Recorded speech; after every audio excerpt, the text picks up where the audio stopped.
Welcome to the first lesson in factoring, what I call one of our three trinomial types. And if you look at this, try to look this up on the internet, you'll find this type commonly referred to as this one right here. And since in grade 10 you need to be able to sort them and identify them by type, I've nicknamed them easy trinomial and difficult trinomial. And so we'll kind of just take a look at that. So first of all, we'll just look back at what we've done previously. So the first thing we'll do is look at the polynomial, which is the area of the rectangle. And so we know the area is the algebraic tiles that make up the rectangle. So how many x squareds do we have? 1. How many x's? 1, 2, 3, 4, 5, 6, 7, 8. And how many 1s? 1, 2, 3, 4, 5, 6, 7, 8, 9, 10, 11, 12. And then the factors of the polynomial will be its dimensions. So that means its length and its width. And it doesn't matter which one we put first. So this length would be x plus 2, or I guess the width. And the length would be x plus 6. And so previously I had you draw me a rectangle that measured x plus 2 by x plus 6, and now we're going the reverse direction. So when it comes to factoring, the first thing we want to do is look to see if there's a greatest common factor, because that's crucial. But if we look at x squared plus 6x plus 8, we can see that nothing divides evenly into all three of those terms. And so now we need to look at some other options. So what you would see on the smart board would be this set of algebraic tiles. And so there's an x squared plus 6x plus 8. And so one of the ways you can factor that would be to rearrange it, reorganize it so that it's a rectangle. And so, you can rotate things and you want to try to piece it together. If it's factorable, you'll be able to arrange it so that it's a perfect rectangle. And so without taking up too much time,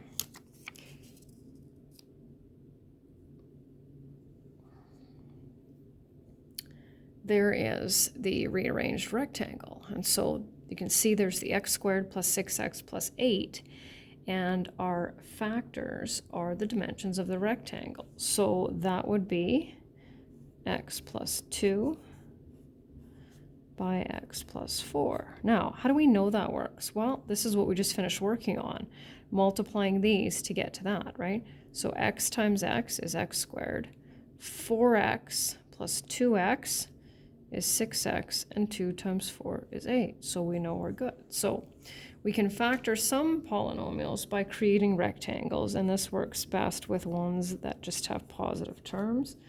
The dimensions of the rectangle are the factors of the polynomial. So we'll move on. And so this is just sort of an activity. This is part of the factoring process, but this is not the factoring. So what we'll do here is, because we can't use algebraic tiles for all of them, so what I want you to do is come up with two numbers that when you multiply them together you get 12, and when you add those same two numbers you get 8. And that would be 6 times 2. So 6 times 2 is 12, and 6 plus 2 is 8. So if I kind of go over here, you can see where I have the 12 and the 8. I need to find two factors of 12, one of the reasons we did factors, that add up to 8, and that will be, those will be my factors. So it doesn't matter which one comes first. We already know that the order doesn't matter when we multiply. So if I wrote x plus 2 here and then x plus 6, that would be totally fine. Let's go over to this one. So same product, but different sum. So what two factors of 12 add up to 7? 4 and 3. So now we go over here. X plus 4, x plus 3. So again, we have the x squared, 4x plus 3x. Those are our insides and our outsides, add up to 7, and 4 times 3 is 12. All right, so now what I'm going to do is we're going to do all 4 of these here, and then we'll match them up to the questions over there. So now I still need a positive product, but this time I want a negative sum. How do I take two integers and make sure that they add up to add up to a negative number, but multiply to a positive number? They both have to be negative, right? -6, -2. This time, if I want them to multiply to a negative but add to a positive, what do I need? 6 and -2. Now what happens if the product still stays negative but then the sum switches? Well, then my negative sign goes here and my positive sign goes here. And then if I want the sum to be 1, still product, anytime I want to have a sum of 1 or -1, my factors need to be consecutive numbers. So what are two consecutive numbers that will give us 12? 4 and 3. And which one has to be negative in order to get that sum of -1? This one here. So now we can go over and use those and factor these. So two numbers that give us a product of 12 and a sum of -8, -6, -2. Here we had -6 and +2. Here we had +6 and -2. And here we had -4. And so we already talked about that. So if this is our basic trinomial, and this is what makes it an easy trinomial, is that our numerical coefficient for the quadratic term, that's the term with a degree of 2, is 1. So any trinomial that looks like this, where it has the variable squared, variable constant, in order for that to be factorable, we need two factors of that number right there. So whatever's in place of the c, two factors of c that add up to b.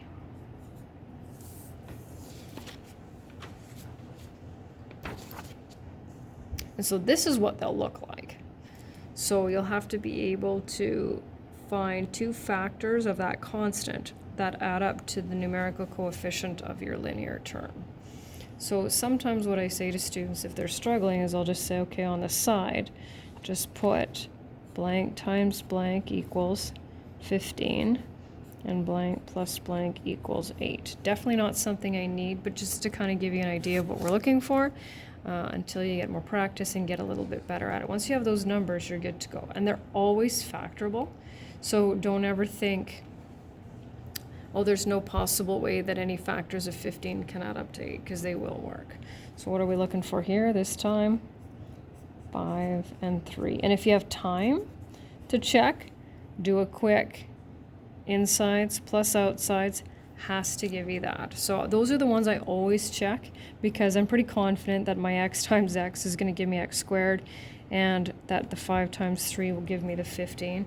But I always verify my insides and outsides to make sure that that works.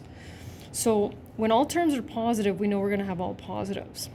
When my sign pattern goes positive, negative, positive, what's the only way I can get a positive product and a negative sum? And that's if they're both negative. So then we know it has to be n minus something and n minus something. And now we just have to figure that out. And if for some reason you're struggling, list the factors. That's what we did in the yellow unit, right? So pair them up. There aren't too many for this one. And then see if you can figure out which ones you need. So this time we need the -5. Now when we have what I call plus, plus, minus, we're going to need one of each. So, and then we're going to have, because we need a positive when we add it, our larger one will be the positive number. So of course, so we'll have a W plus and a W minus. And then we'll deal with, let's see which factors are we going to use. We're going to use 10 and 5. So because we want this one, we'll put our positive sign there. Double check. 10W minus 5W gives us 5W. And then the last sign pattern that we have is the plus, minus, minus, which means we still need one of each, but this time our larger one will have the negative sign. And so we'll check that again. -10 plus 3 gives us -7, because it all has to work. So I have to be able to take what you have here, multiply it by this, and get that. That's the whole factoring process. So sticking another variable in there, not too complicated, it works the same way.